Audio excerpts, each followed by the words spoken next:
اور ایک بڑا مقصد یہ ہے کہ لوگوں میں قرآن کریم کے حفظ اور حفظ کے ساتھ تجوید، ان دو چیزوں کا اہتمام دلوں میں پیدا ہو، اس کی اہمیت دلوں میں جاگزین ہو۔ قرآن کریم کی تلاوت نبی کریم سرور دو عالم صلی اللہ علیہ وسلم کے مقاصد بعثت میں سب سے پہلا مقصد جو قرآن کریم نے بیان فرمایا وہ یتلو علیہم آیاتی۔ لوگ سمجھتے ہیں کہ بے سمجھے جو بچے معنی نہیں سمجھتے، مطلب نہیں سمجھتے، ان کو قرآن حفظ کرانے کا کیا مطلب ہے؟ لیکن قرآن کریم نے یتلو علیہم آیاتی ہی کا ذکر الگ فرمایا اور یعلمہم الکتاب کا ذکر الگ فرمایا، تو معلوم ہوا کہ تلاوت بھی بذات خود مقصود اور اس کا علم حاصل کرنا الگ مقصود ہے۔ تلاوت ایک ایسی چیز ہے جس کے بارے میں مولانا حنیف صاحب نے فرمایا کہ اللہ تعالیٰ نے اس کے اوپر اپنی رحمتیں نازل فرماتے ہیں۔ تلاوت صرف قرآن کریم کی تلاوت وہ صرف ایک عبادت کی ادائیگی نہیں ہے،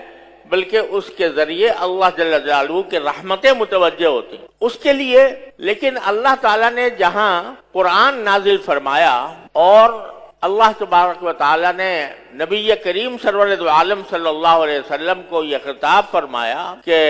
فَإِذَا قَرَأْنَاهُ فَاتَّبِعْ قُرْآنَهُ، کہ جب ہم پڑھیں تمہارے سامنے قرآن کریم، اور ہم پڑھنے کے معنی یہ کہ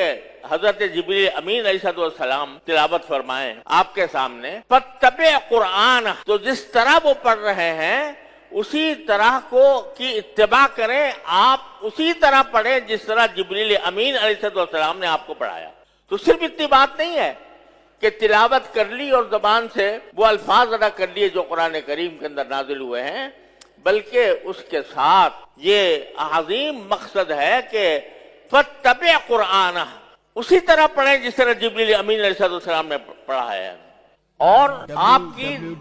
نے جس طرح پڑھا ہے آپ کے امتی وہ بھی اسی طرح پڑھیں جس طرح رسول کریم سرور دو عالم صلی اللہ علیہ وسلم نے پڑھا۔ اور اسی حکم کی اتباع میں اس امت محمدی علیہ صاحب الصلاۃ والسلام نے ایک ایسا علم ایجاد فرمایا جس کی دنیا میں کہیں نظیر موجود نہیں ہے، علم تجوید۔ اس علم کی ساری کائنات میں، سارے اقوام میں، ساری ملتوں میں، سارے مذاہب میں کوئی نظیر، کوئی مثال موجود نہیں ہے جس میں یہ بتایا گیا ہو کہ کون سا حرف کہاں سے نکلتا ہے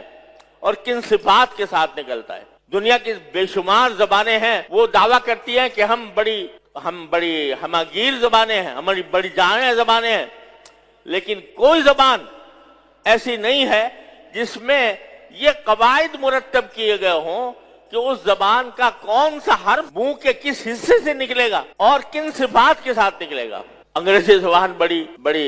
وسیع زبان سمجھی جاتی ہے اور پوری دنیا کے اندر اس کا ڈنکا ہے، لیکن کوئی انگریزی زبان کے اندر یہ قاعدہ آپ نہیں دکھا سکتے کہ بی کہاں سے نکلے گا اور سی کہاں سے نکلے گا اور کے کہاں سے نکلے گا اور ایل کہاں سے نکلے گا اور کس طرح اس کی ادائیگی کی جائے گی۔ لہذا ہزار لہجے ہیں، امریکیوں کا لہجہ اور ہے، برطانویوں کا اور ہے، ساؤتھ افریقہ کی انگریزی کا اور ہے، ہر ملک کی اپنی زبان کے لہجے مختلف ہیں، الفاظ ایک لفظ کوئی ایک طرح بولتا ہے، کوئی دوسری طرح بولتا ہے، لیکن قرآن کریم کے لیے اللہ تبارک و تعالیٰ نے علم تجوید کے ذریعے ایسا منضبط نظام قائم فرما دیا کہ اس میں جو شخص بھی قرآن صحیح طریقے سے پڑھنے کی کوشش کرے گا،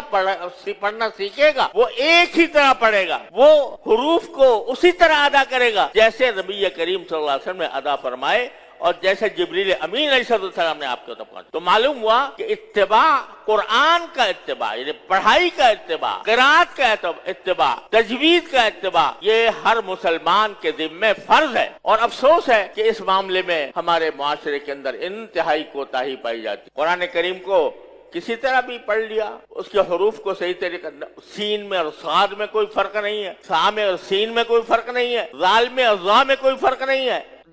جس طرح ایک حرف نکال رہے ہیں اسی طرح دوسرا حرف بھی نکال رہے ہیں۔ یہ قرآن کریم کی ناشکری ہے، قرآن کریم کی نعمت کی ناقدری ہے کہ آدمی قرآن کریم کے الفاظ کو اس طرح نہ پڑھ سکے جس طرح اللہ تعالیٰ نے حکم دیا۔